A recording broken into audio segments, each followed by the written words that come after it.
Okay. We should have had We're that here. be called technically difficulties. That was technical difficulties all the way, Don't my worry dude. about it. All right. So I don't know. I mean, I guess there's not a lot of housekeeping because I was gonna say we have some housekeeping, but there's no house to keep. That is true. So if we want to just dive right into our first topic, then. Yep. I think it's no secret that you and I are fans of the Blackmagic cameras. It is true. This is very niche, I would say. Like, this is a broad strokes. Mhm. This is not a broad strokes topic. This is No. pretty niche because it's a weird space to be in. I think cinema cameras in general are, it's like people are filming more and more on their phones. In Yes. fact, like, stuff is getting to Sundance Festival on phones, and Which is pretty crazy. power to them. But we really like dynamic range. We really like shooting in RAW. I mean, that's huge. That's kind of why I was drawn away from like the Sony A7S line. Yep. Because I really like the RAW workflow, as large as the files are. And if that doesn't mean anything to you, that's fine. Mhm.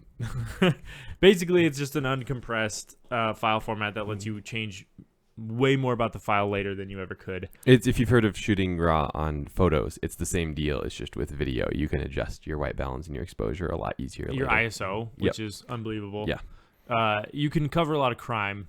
Yes.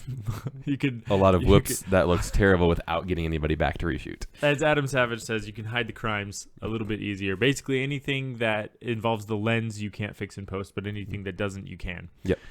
So it's pretty incredible what Blackmagic has been doing, because until they started releasing stuff, I think you were basically limited to what Red was producing and a couple other.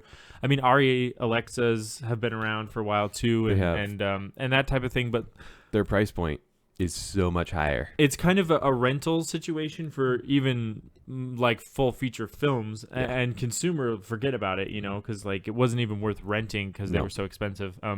So then Blackmagic was like, well, hey, we can figure this out for a consumer level, and prosumer, I would say. I mean, they're not Yeah. cheap. So we're shooting now, and Austin and I both own the Blackmagic Pocket 4K, which is one of their most recent offerings. It was a refresh of their Pocket cinema camera, but I feel like it's a bit more of like a spiritual successor to the original cinema camera, Yeah. which could shoot in RAW at 2.5K or 4K. The 2.5K sensor was a lot better, Yeah. so I went with that one.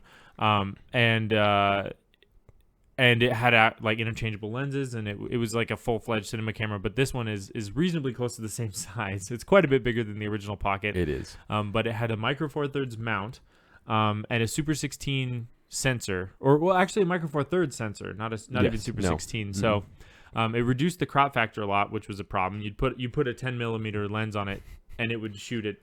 The original would shoot at like 25 millimeters because of that. So it was impossible to get good wides. Nope. I'm rambling here, but what they did was they released a Pocket Cinema camera that we really like, and they just came out with the Pocket Cinema camera 6K, which original would shoot at like I have pulled up here on B&H. As you can see, this is not, wides. No. like super cheap. No. But what's impressive I'm to me rambling about here, this but is what that they did it's was they a released a Super Pocket 35 Cinema sensor. camera, So they increased the that we really sensor like, size, and they which just decreases came the out with crop Pocket factor. Cinema camera And they added an 6K, EF mount, which means that your Canon lenses can fit on it. Up until this point, you have to use like a Metabones speed booster to put a Canon lens or just a straight up adapter onto a Micro Four Thirds mount. But this is an actual EF mount, which is neat. So then you won't have a crop factor really at all. You can also shoot in 6K, and you can shoot 6K 50, which is impressive. And then I think this one does 4K 60 and 1080p 120, which is great. And I think they do the same thing. So Yeah. anyways, 6K up to 50. That's pretty impressive. that's nothing to sneeze at. I mean, the data rates are going to be huge. Yes. Like insanely. Yeah. So, I mean, ultimately, it's I think it's a good step in the direction for prosumer camera gear. It really just making is. it more accessible and not obsoleting your stack of Canon lenses, because I think a lot of us started on like T3i, T5i, whatever, just like any of those DSLRs for shooting stuff, and this was kind of like a natural step. So It really is. I mean, the only lens, I only have one for my black one lens for my Blackmagic right now because all my others are EF Canon mount. Right, and the Like, speed boosters are like $600. Yeah. The Metabones ones, and they're great. They give you an extra stop, an extra f-stop, which is fantastic, awesome. and they reduce the crop factor. So Yeah. they do make your lenses better.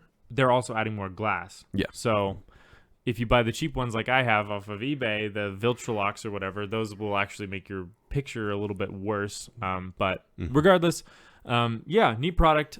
I like it. Indeed. One neat thing is dual native ISO. Yes. What do you know about dual native ISO? Instead of having one locked-in sensor ISO, you're going to land with two of them where you're going to have the same level of noise at both of these levels. So if you need a higher ISO or a lower ISO, going on either side of that, once you get to an extreme, you're not going to have as much noise because there's two native ISOs on the sensor. Yeah. Yeah, that's my understanding of it as well, which is great because the noise was probably... I had a noise complaint with the original Blackmagic cinema camera because you couldn't shoot... You had to light the scene out the wazoo and then drop the ISO as low as possible in order to actually get usable noise-free footage. Exactly. It was raw, so it was a little bit easier to try to clean it up, but still. So it's been a dream shooting on these things. I feel like they're close to what I could consider a low-light camera. So yeah, fantastic. I think the split is at 1250. I want to say on the dual native ISO. Yep. So once you hit 1250, you're on your higher end of ISO, which means you can comfortably shoot at like 4000 ISO, which that made my skin crawl. The idea of doing that on the original Blackmagic. Didn't go to 4000, right? Wasn't it? It did if you unlocked a don't do this, you moron. But it was 3200 max normal, which is the recommended shooting level for this one anyways, which I think is what we're shooting on right now. But still, better be. We'll see. It gives me the heebie-jeebies. Either way, this is a great camera. I think it's neat. I'm not sure if I would have sprung for this if they had come out at the same time. One interesting thing to note, though, is that there was a big dispute with Apple about the Cinema DNG format, which is something Apple claims they have some sort of a copyright over. I'm not sure the validity of that. I do not know either. Regardless, it forced Blackmagic to switch to their own Blackmagic RAW format, which was a huge bonus for us because with a quick firmware update, you go from film... Normally, when you would film on them, you would end up with a folder that has like 10,000 files in it because every file is a frame of your video. Yep. And that it was big, but the big problem was that whenever Windows was trying to copy it, it had to index through this entire folder of just thousands of files, and it would take forever. Yeah. You tried to delete that thing? Oh, dude. And it would take years just to delete it. Yeah, if you didn't want to format your whole disk and just get rid of one shoot, it's going to take, an hour to just find out all the files it needs to delete because there's so many. And the other plus of the B-RAW, Blackmagic RAW format is the data rates have significantly dropped, which before we were locked into shooting on USB-C external SSDs for pretty much any shots unless you're very compressed. Well, now, as long as I'm shooting at, around a 30 FPS frame rate, I can shoot on an SD card. Yeah. For just kind of some run and gun shooting stuff without having to have a bunch of accessories attached to my camera. Right. Which stuff that way. So it's been really handy. Yeah, I mean, that alone blows my mind. When you told me that you were filming 4K 30 FPS raw footage on a $30 SD card, I was like, what a time to be alive. What are we doing right now? That's incredible. Because like you said, I mean, we had to use USB-C SSDs both for the data rate and the capacity. Yep. Because we both have 1 terabyte SSDs, and we were filming at a rate of like a gig every 5 gigs a minute or something. Yeah, something like back that. in the day, and that's hard to deal with. Yeah. And it's no Phantom Flex, which is like 40 gigs every second or something that. But it's still like, for when you're not like fully into this is your job, your everyday, like I have storage to be holding all this, it kind of starts hurting after a few shoots of like, well, now I got like a couple terabytes of shots for a few podcasts. Right. Where do I put this? What am I going to do with this? Do I delete it? Do I keep it? Do I invest in more storage? And if you're a business doing it, you're shooting a film, you've got thousands of terabytes of, just NAS storage. Potential, but for us, it's been a real lifesaver for storage space. I agree.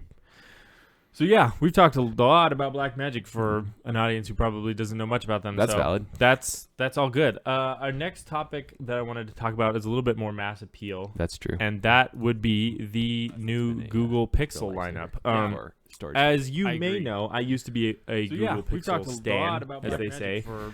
Recently switched to Samsung. That's valid. That's all good. It feels weird to talk like that because I watch a lot of tech reviewers and they have every phone. And that but for me, you and me, it's like we have one phone. Yep. And So the singular phone that I've chosen to use. So Now, can I ask a question? Yes, hit me. How has your transition been from the Pixel to the Samsung side of life? It's good. I do miss the software updates happening as quickly. I do also miss the well, the Bixby button annoyed me. I wish I could remap it to Google Assistant. Yes. You can just pull up from the bottom or hold the home button to do that. One thing that really bugged me that just happened was the they added a thing where if you're on the home screen and you pull up from the bottom, it opens Samsung Pay instead of instead of like opening up your task drawer or whatever. So I'm opening Samsung Pay constantly, and it's like add a credit card, and I don't want it. So that's been driving me nuts. However, it's been good. I think part of the reason that it worked so well for me was just because I used Nova Launcher anyways. Yeah. Which I'm not sure why. I had a Pixel and I was using a launcher, but either way, because of that, you know, the layout was effectively the same. I got rid of a lot of the default Samsung garbage that they put on there. I like the little drawer on the side that you can slide out. I think a lot of the stuff they've been doing in the latest version of One UI or whatever they call it is good. They have, it seems like. It seems a lot less bloat-filled than previous versions of their UI. Yeah, and it seems kind of thoughtful. Like, they made big text titles on all the menu pages, and I was like, well, that's dumb, until I realized it was pushing all the buttons closer to your thumbs because phones are big and tall, and so yeah, it was cool.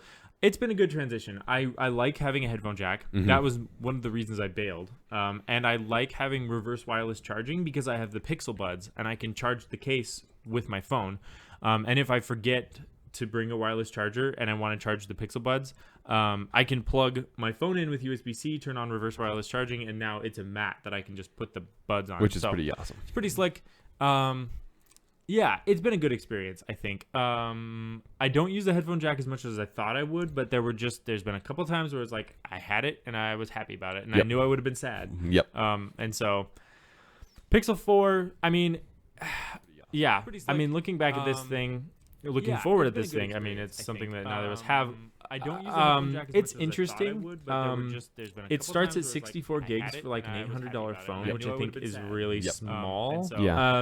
However, I mean, a lot of people have complained about that, and I will say that I think that's a bit unfounded just because of if you buy a Pixel, you get Google Cloud storage, and so it's a lot harder to use 64 gigs if your phone is just transferring all your photos to the cloud. So it's not been an issue for me. My Pixel was 32 gigs, and I never felt like I was running out of space. And then I have a Samsung that starts at 128, and I still don't feel like I'm running out of space because I still have that Google One, I think is what they call it. That data subscription. So, you know, it's not been an issue. The battery size, 2,700 milliamp hours or 2,800 milliamp hours, is a little bit small. Mine's like over 4,000 for mine. And I think I'm 3,800. So yeah, exactly. It's a little on the edge. For as heavily, especially as I use my phone. Right. I'm constantly using it throughout every day. I'm constantly using it for communication with staff and stuff that way. So I really like the longer battery life. So, and the Pixel XL, 4XL has a bigger one. It's 3800. As heavily, especially as I use my phone, it's a lot better. The other thing I want to point out is that using it throughout every day. The Pixels finally have multiple cameras. Now, Google's done an amazing job with a single camera. Their software is second to none, and I think that's what's made them so special. They added a second camera, and I was like, oh, perfect. You know, the one thing you can't simulate with software is wide angle. Nope, it's a 2x zoom. A little disappointing, not for me because I'm not going to be getting this phone, but that was like, okay, this top part here. I'm pointing at the screen as if you can see it. There's a laser focus sensor, which is awesome. That's something that LG has been using. That's great. It's really fast. There's a flash, and then there's the 1x and 2x lenses. The other thing they did is they took out the fingerprint reader, which I really liked Google's fingerprint readers and the position of them specifically. They're on the back of the phone. They work really well. I mean, it's clean, right? It's a soap bar. It's clean. It looks nice. Yeah. But I don't know. I think they switched to the facial recognition thing that Apple's been doing. And if you have your phone on your desk and you wanna, sign into it, I guess with the fingerprint reader on the back, you had to pick it up anyways. But now you gotta lean over it and say hi to it to get it to log in if you want to pick it up off the desk. That's actually been the great thing about my Samsung is that it's got the under-screen fingerprint reader, and so I can just put my thumb on it, bang, it wakes up. Which is really handy. My Samsung, I'm on the back, so if you want to unlock it, you got to pick it up. It has the facial recognition as well, so if it's at the right angle, it's pretty easy to do that. If it's sitting in my car mount, it's really handy because I can just kind of glance at it and it'll unlock. Yeah, it's easy that way, but So, and the other thing I feel is that if anyone can make facial recognition work well, it's Google, right? Yeah. Excuse me. I mean, Apple is good at software development. Let's not, discredit them and what they've been doing, but Google has data and they know how to use it. And so, their facial recognition already in my Photos app is who is this? And then I type in a name and it's oh, we found 10,000 photos of this person and half of them are from the side or a 3/4 angle. And it's how did you even recognize that guy? It's really impressive. It's awesome. A little creepy, but really mostly awesome. It's very true. Which, speaking of under-screen fingerprint readers, because I don't have much more to say about the Pixel, it's probably not a phone I'm going to be getting. I don't think it's worth upgrading if you have a Pixel 3. If you have a Pixel 1, sure, if you have the money for it. But I think the Samsung Galaxy S10e is a much better deal for the money. Maybe wait for the E series, right, or the A, whatever the budget series of Pixel phones comes out. They had one last year that was, I thought, really compelling for the money. So maybe wait till those come out and reevaluate. What we get there. That does remind me of, we talked about the Samsung under-screen fingerprint readers, and that's something that recently came out, which I thought was fascinating. As someone who has the under-screen fingerprint reader, apparently what's been happening is people are putting silicone screen protectors on their phones, which have a dot matrix on them to help the touch go through. Is that how? Do you understand how those work? I don't fully. I believe that's it's something to do with that. I've seen that on some older screen protectors. Oh, so you can actually see the matrix. A little bit. There's a little bit of you can't fully see it, but it's you can tell there's something there kind of. So okay, and that's just to aid the capacitive. I believe that's okay. It's something to do with that. Okay, so apparently what's been happening, and this is maybe almost a PSA more than anything, is that if you have one of those screen protectors and you put it on your phone before you enroll your thumb or whatever finger in the phone, then anytime you put your finger on the phone to enroll that fingerprint, it's not scanning your fingerprint, it's scanning that dot matrix. Because of this, anyone can put their finger on your phone and it sees the dot matrix and it says, "Oh, hi," which is not something you would immediately know about because you'd be like, "Oh, the fingerprint reader is great." Anytime you put your but it's just scanning your screen protector, not your finger. Right. There were theories that I still think may be true where people had enrolled a fingerprint, left some oils on their phone, and put a screen protector over top of that. So now your actual fingerprint is stuck on the phone. That's kind of some Mission Impossible type of shenanigans. But regardless, that is something that Samsung says they're going to be offering a software patch for soon, which I think would be easy enough for them to tell. It's a ultrasonic sensor, not an optical sensor, but they should be able to determine, is this a grid? Yeah, that's what I figure is an organic shape. If fingerprints aren't going to have a whatever size by whatever size, every dot, every however far, it's not going to be that way. So it just needs some logic to figure that out. Which is good for them. I mean, it's not like the Galaxy Fold scenario where we had to recall the entire device and go back to the drawing board because this is a hardware problem because reviewers are pulling off the screen protector that's not a screen protector that's actually part of the phone. Did you see that? I didn't. There's a film on top of the Galaxy Fold that the initial reviewers were trying to peel off because it kind of looked like a screen protector. Turns out it was integral to the entire device working, so the screens were shutting off. Oops. So they actually tucked the entire thing around the backside just because then they can't get it off, and they fixed the folding mechanism and all. Regardless, this is just a software update, which is good for them. But yeah, just maybe more of a PSA. if you have one of those screen protectors. I would say probably take it off. Yeah. The glass ones are nice. They're hard to use on yes. the curved screens, but they feel better. They They're do not feel as a rubbery. lot better. Yeah. Especially if you have the Note series of Samsung ones, the pen does not work well on silicone ones at all. You have to have a glass protector, and it also just drags. Makes sense. So I guess, yeah, the point being, if you have a silicone screen protector or a soft rubberized one with the dot matrix in it, just be aware that anyone can unlock your phone with the under-screen fingerprint reader. And this only affects the Note 10 and the S10 Plus and S10 lineup. Yep. Because I don't think the S10e had the under-screen fingerprint reader, did it? It does not. Okay. So anyways, that's all there is to that one. Pretty straightforward. Interesting though, right? Like that's an interesting bug that I wonder what Samsung's testing process looks like. Yeah. Like, how do you validate a phone effectively that's in production? Because I know they have machines that drop them 1,000 times and whatever, but it's like, what is? Obviously they have people hired to figure this out, but like, do you put a screen protector on it? You get it all greasy, like whatever. Yeah. That's got to be fascinating process engineering. Oh, it's got to be. But also, how many screen protectors do you try? What variants of it? Is it the most popular ones or the cheapest ones, or what are you gonna choose to test? It's kind of impossible to test all variants that people may put them through and be able to be ready for that. Yeah, and I saw a lot of people online who were mad at Samsung for this, and I'm like, it would have happened to you, dog. That's true. So I don't know. Like, they're a big company, so there's a little less of an excuse for them, but still, I mean, it's something they're gonna fix. So okay, the next thing I wanted to talk about in this, what people are calling Techtober, is the release of the new Surface lineup. So what is your impression of Surface products, Austin? I think they are the Apple of the Windows world. The kind of overpriced, feels very nice, beautiful build quality, but weirdly expensive for the hardware you're getting. Computers. That's valid. And I believe we've talked about Surface products in the past. I think they are the Apple of the Windows world. I know we talked about their headphones. Kind of overpriced. I did.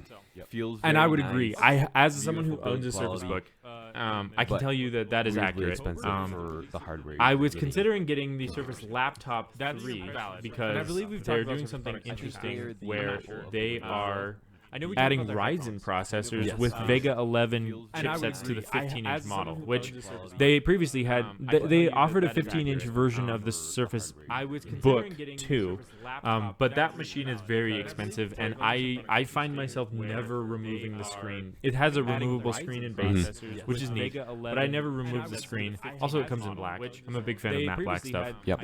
However, I don't know. I'm just looking at it. If you want to get, and I'll show you this, you configure it. You pick the 15-inch model, and then your options are all Ryzen processors. And I would say that the Ryzen 7 is the one to go with because it has the Vega 11 graphics, which are better. Yes. But now you're looking at, over $2,000, and you're not even really getting a discrete graphic card. Now, granted, this is way better than the Intel 620 integrated graphics, which everything has now. And if you get the 13-inch version, that's what you get. Yeah. I just question is, do you need the GPU? Because in my mind, here's what Microsoft's doing right, and I wish more people would do. Number one is their aspect ratio. They're doing a 3x2, 3,000 pixel by 2,000 pixel aspect ratio, which I adore. It's a little bit higher, gives you a little bit extra screen real estate, and it makes me feel like I'm okay on a single screen because I'm a dual screen or bust. At work, I got 3. So I just feel like I get claustrophobic on laptops because of that, but just a little bit of extra height is really nice, and also the fact that it's not 4K, so your GPU is not going to kill itself trying to push all those pixels, but it's still a really high pixel density because it's a little bit higher than 1080p. Perfect. Also, they're calibrated in the factory. They look fantastic. Yes. Beautiful displays, like Apple, right? Same thing. Although Apple's not doing the 4x3. The other thing that I like that they do is the keyboard. It's the best chiclet style keyboard I've ever used, and I love it. So as someone who write software for a living, that means a lot to me because keyboards are important. I use mechanical keyboards whenever I can, but on a laptop, if you're going to use a chiclet style keyboard, and I like the thin and light laptops. I'm not a fan of like the giant Acer Predator mechanical keyboard. It sounds like a jet engine scenario. Yes. And it has battery life of like 40 minutes. Yeah, I want to be able to actually write software in a coffee shop if I have to. That's the most millennial thing I've ever said. But yes.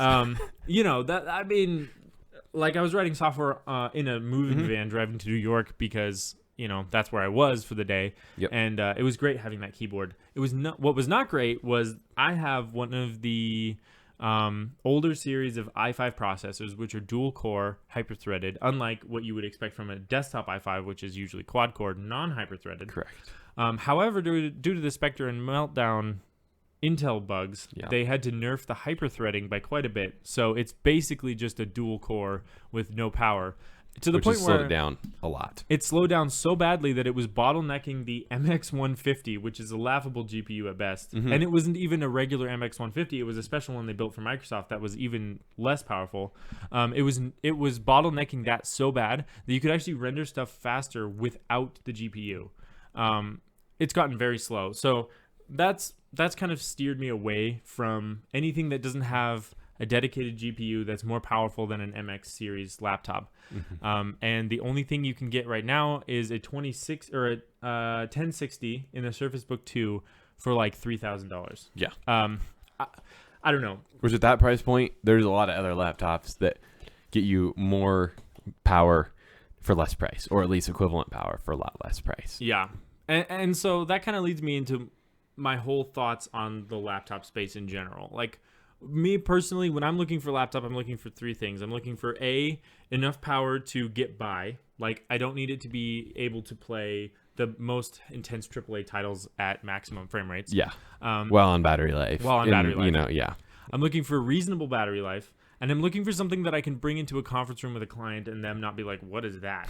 You know what I'm saying? Like, the logo's glowing on the back and it's like really jagged and angry and it's like, you know what I'm saying? Like, there's so many laptops like that. So, like the old Alienwares or the old... which the new Alienwares are kind of cool. The new Alienwares are looking amazing. But then there's R2. also the ROG laptops that were just like 2 inches thick at the back. And yeah. Which, did you know ROG used to be its own brand? I did not. And Asus acquired them. That's interesting. I did not know that. Either way, fun fact. There's, and I also am kind of a slave to aesthetic. The magnesium unibody that Microsoft's doing is amazing. I love it. It's thin. It's works well. The fact that your CPU is actually in the back of the screen is cool because then it doesn't get hot on your lap. I'm a fan of that. However, I've been drawn a lot more towards the 10th gen. Specifically an MSI laptop that I'm looking at right now that it's using a 10th gen Intel series chip, which I don't know how long we are right now. We're about 28 minutes. 28 minutes. Oh goodness. So we should start wrapping this up. But yep. The new 10th gen, you know what? We'll tease that one. We'll talk about that later because I got to do more research anyways. But all that to say, I like these Surface products. I think the keyboards are great. I like that they're using Ryzen. That's neat. Yes. For someone like Microsoft to embrace Ryzen is fantastic. It is. It's opening up the market share even more. I think there's lots of people now who know that AMD is back and better than ever. And Intel's starting to innovate a little bit more. They really are. And it's helping drive prices down. Some of the most recent releases from Intel have been way under the expected price point for what they're releasing. So it's really helping. Now AMD needs to figure out how to start doing that to NVIDIA. Please. Yep. Yeah. We've talked about this so much. Regardless, these are good products. Yeah. If you're willing to spend the money and you don't need the power.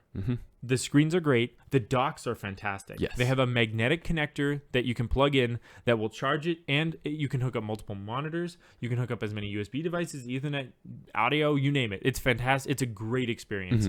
They stole the magnetic dock thing from Apple, and then Apple abandoned it. So great. I love it. If you've got them, if money is not a concern for you, these are great products. Yes. But for me, I think I'm going to be looking elsewhere just because I think my dollar can go a little bit farther. Even if I'm going to find something that I'm paying for the aesthetic a little bit, it's not going to be this bad. Yep. So good build quality and good on them. Great pencil experience. Yeah. That too. I've never had a better touchscreen or pencil experience. That's awesome. So I think that's all that we've got today. I think for today, yeah. So, yeah. Technically Correct is back. We are. We'll hopefully be either a little more bi-weekly. proactively releasing content now, We'll keep you up to date. This will be fun. Yeah, we got some fun stuff in the pipeline, so we're gonna maybe some fun Overwatch stuff. Yeah. I don't want to spoil too much. No. We got some actual good stuff cooking. We do. So got some tutorials coming up hopefully here soon. I'll be working on and some educational content, some content with Colin. Those two things are not the same and cannot be the same thing. Very different. Yeah. But sometimes collide once in a while. What not to do. Exactly. So, anyways, thanks we for enjoy watching. this. We hope you do too. If you have suggestions, comment it up. Yeah, if there's anything you want us to talk about. I mean, review a product, give thoughts. If there's something you want to know how to do, we'll potentially tutorial it and tell you how to do it, and we'll learn in the process. So, yeah, give us thoughts. We'd love it. Perfect. Thanks for watching. Yeah. Thanks, guys.